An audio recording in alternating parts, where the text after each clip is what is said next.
అందరికీ నమస్కారం. రామాయణం ఈ పేరు వినగానే మనకు ఎన్నో కథలు గుర్తుకొస్తాయి. అందులోంచి ఒక చాలా ముఖ్యమైన ఘట్టం గురించి ఈరోజు మనం మాట్లాడుకుందాం. ఒక వాగ్దానం, దానివల్ల జరిగిన త్యాగం, ఆ తర్వాత రాజుకున్న సంఘర్షణ. అసలు ఒక మాట నిలబెట్టుకోవడానికి ఎంత పెద్ద మూల్యం చెల్లించాల్సొస్తుంది? ఈ కథ మనకు అదే చూపిస్తుంది. సరే, కథ ఇక్కడే మొదలవుతోంది. చూడండి, అయోధ్య యువరాజు రాముడు తన రాజ్యాన్ని, ప్రజల్ని, సర్వాన్ని వదిలిపెట్టి 14 సంవత్సరాలు అడవికి వెళ్ళిపోతున్నాడు. ఇదేదో మామూలు ప్రయాణంగాదు. ఈ ఒక్క సంఘటన, ఈ ఒక్క విచారకరమైన నిష్క్రమణ మొత్తం రామాయణ కథ గతినే మార్చేసింది. ఎన్నో మలుపులకు ఇదే నాంది పలికిందనమాట. రాముడి త్యాగం చూస్తుంటే మనలో ఒక ప్రశ్న తలెత్తుతుంది కదా.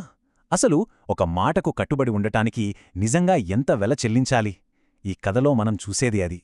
కర్తవ్యం, త్యాగం, ఈ పదాలు వెనక్కున్న బరువు ఎంతుంటుందో తెలుసుకుందాం.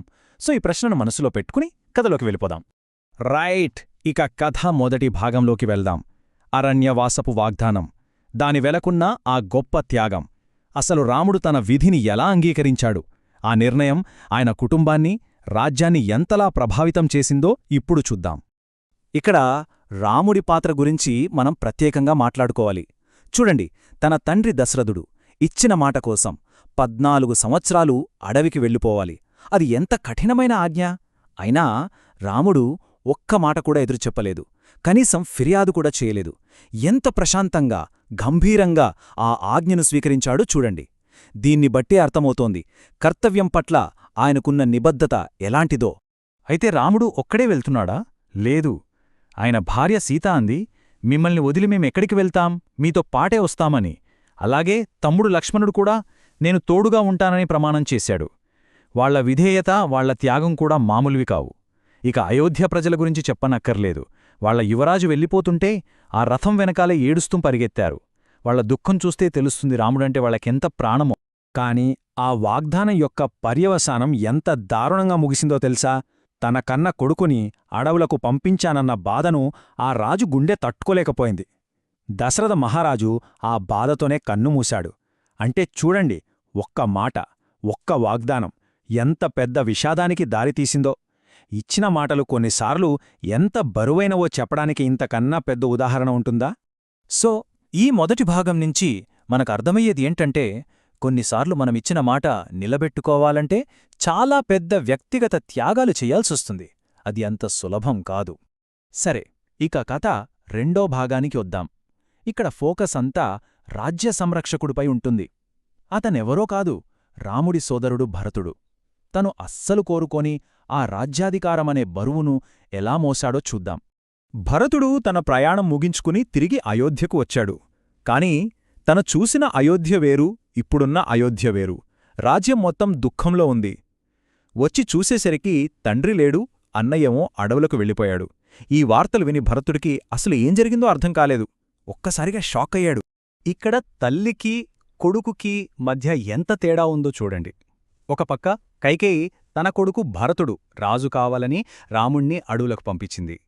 మరోపక్క భరతుడు కోపంతో, దుఃఖంతో తనకు హక్కులేని ఆ సింహాసనాన్ని ముట్టుకోడానికి కూడా నిరాకరించాడు. తల్లి ఆశయం వేరు, కొడుకు సిద్ధాంతం వేరు. భరతుడి నైతికత నిజంగా గొప్పది. భరతుడు వెంటనే అడవికి వెళ్లాడు రాముణ్ణి కలవడానికి. ఆ అన్నదమ్ముల సమావేశం చాలా ఎమోషనల్గా ఉంటుంది. భరతుడు కన్నీళ్లతో బ్రతిమిలాడాడు, అన్నా నువ్వు తిరిగిరా అని. కాని రాముడొక్కటే చెప్పాడు, ఇది మన తండ్రిగారి కోరిక, నేను దాన్ని పాటించి తీరాలి అని తన కర్తవ్యం నుంచి వెనక్కి తగ్గలేదు. రాముడి నిర్ణయాన్ని భరతుడు గౌరవించాడు. కాని ఊరికే తిరిగి రాలేదు. రాముడి పాదుకలు తీసుకుని ఒక మాట చెప్పాడు. ఈ పాదుకలే అయోధ్య సింహాసనాన్ని అధిష్ఠిస్తాయి. రాముడు తిరిగి వచ్చే వరకు నేను రాజుని కాదు, కేవలం ఆయన సేవకుడిని మాత్రమే. చూడండి, అతని విధేయత, ఆ నిస్వార్థం ఆ మాటల్లోనే తెలుస్తుంది. భరతుడు చెప్పిన మాటకు ఇదే దృశ్యరూపం. ఆ సింహాసనం మీద రాజులేడు, కేవలం రాముడి చెక్క పాదుకలు మాత్రమే ఉన్నాయి. ఇదొక సింబల్ అన్నమాట. అధికారం కన్నా ధర్మమే గొప్పదని చెప్పే ఒక పవర్ఫుల్ సింబల్. భరతుడు కేవలం పాదుకలు పెట్టి ఊరుకోలేదు, నిజంగానే ఒక సేవకుడిలా బతికాడు. రాజభవనంలో ఉండకుండా ఒక చిన్న పల్లెటూర్లో ఉన్నాడు. సాదాసీదా బట్టలు కట్టుకున్నాడు. కాని రాజ్యాన్ని మాత్రం ఎంతో శ్రద్ధతో, న్యాయంగా వినయంగా పాలించాడు. రాముడు ఎప్పుడు తిరిగి వస్తాడా అని ఎదురుచూసే ఒక సేవకుడిగా మాత్రమే తనను తాను చూసుకున్నాడు. అంటే భరతుణ్ణి చూసి మనం నేర్చుకోవలసింది చాలా ఉంది. నిజమైన కర్తవ్యమంటే ఏంటి? ప్రేమతో సేవ చేయడానికి మన సుఖాన్ని, అధికారాన్ని కూడా వదులుకోవడమే. త్యాగమంటే రాముడు చూపించింది ఒక రకమైతే భరతుడు చూపించింది మరో అద్భుతమైన రూపం. సరే, ఇక కథ మూడో చివరి అంకంలోకి వచ్చేసింది.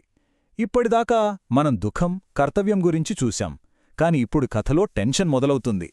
అడవిలో ప్రశాంతంగా సాగిపోతున్న రాముడి జీవితంలోకి ఒకరు అడుగు పెట్టబోతున్నారు. ఆ అవాంఛిత ఆగమనం ఒక పెద్ద సంఘర్షణకు నాంది పలుకుతుంది.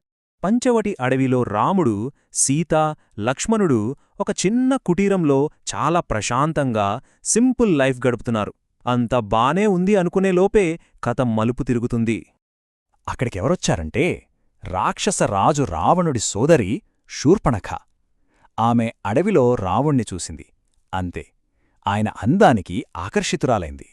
వెంటనే శూర్పణఖ రాముడి దగ్గరికి వెళ్ళి నన్ను పెళ్లి చేసుకోమని అడిగింది.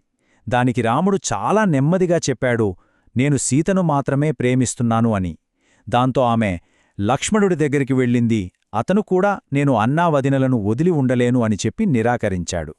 ఇద్దరూ కాదనడంతో ఆమె హృదయం ద్వేషంతో నిండిపోయింది. ముఖ్యంగా సీత అందాన్ని చూసి ఆమెలో కోపం, అసూయ రెండూ కట్టలు తెంచుకున్నాయి. ఆ కోపంలో శూర్పణఖ కళ్ళు మూసుకుపోయాయి. సీతమీద దాడి చేయటానికి దూకింది. అది చూసిన లక్ష్మణుడు వదినను కాపాడటానికి వెంటనే అడ్డుపడ్డాడు. గాయపడి అవమానంతో శూర్పణఖ అక్కడనుంచి నొప్పితో అరుస్తూ పారిపోయింది. కాని వెళ్ళిపోతూ ఆమె మనసంతా ప్రతీకారంతో రగిలిపోతోంది. ఇక్కడితో ఈ గొడవ ముగియలేదు. నిజానికి ఇక్కడే మొదలైంది. ఈ అవమానం ఒక పెను వినాశనానికి దారితీయబోతోంది. ఈ సంఘటన నుంచి మనకు తెలిసేది ఒక్కటే: కోపం, ప్రతీకారం ఇవి చివరికి బాధను, వినాశనాన్ని తప్ప ఇంకేమీ ఇవ్వవు.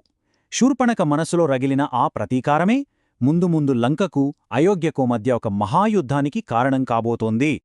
చూశారుగా, ఒక వాగ్దానం త్యాగానికి దారితీసింది. ఒక తిరస్కరణ హింసకు, ప్రతీకారానికి దారితీసింది. ఈ పోరాటం ఇక్కడితో ఆగిపోలేదు. అసలు కథ ఇప్పుడే మొదలైంది. మరి ఆ తర్వాత ఏం జరిగింది? ఈ మహాగాథలో ముందు ముందు ఎలాంటి మలుపులు రాబోతున్నాయి?